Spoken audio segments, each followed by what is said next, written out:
This video was made possible by Wondrium. Click the link in the description to get your free trial. Most people are afraid to fully be themselves.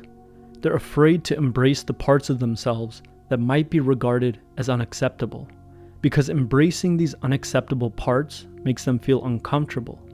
So to escape this uncomfortableness, they divide themselves into two halves, conscious and unconscious.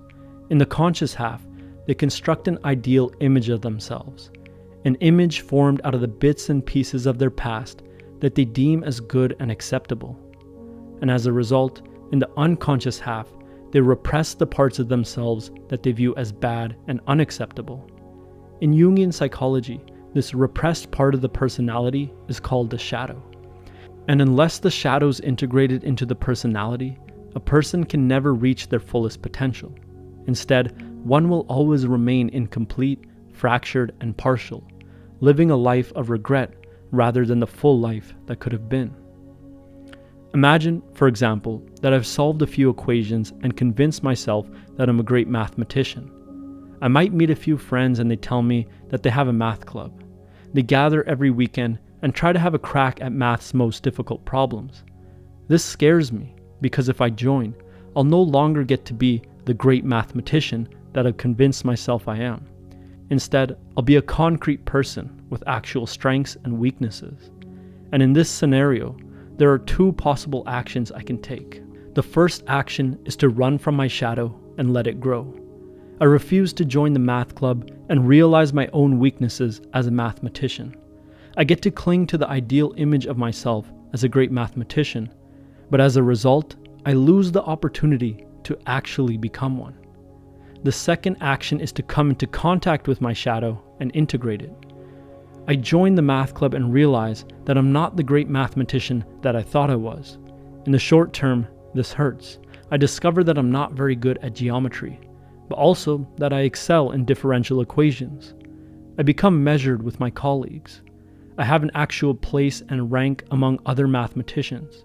In reality, I realize I'm not the great mathematician I thought I was, but now I open up the possibility of actually becoming one. I can actually improve my skills and rank. In the long run, this ends up being the best decision I've ever made. See, in a way, we often prefer to be pure potential. We convince ourselves we could be whatever we want to be, but don't actively work to actually be something. We just comfort ourselves with the idea that we could be something if we wanted to. This is because when we work towards something, we start feeling our weight in the world.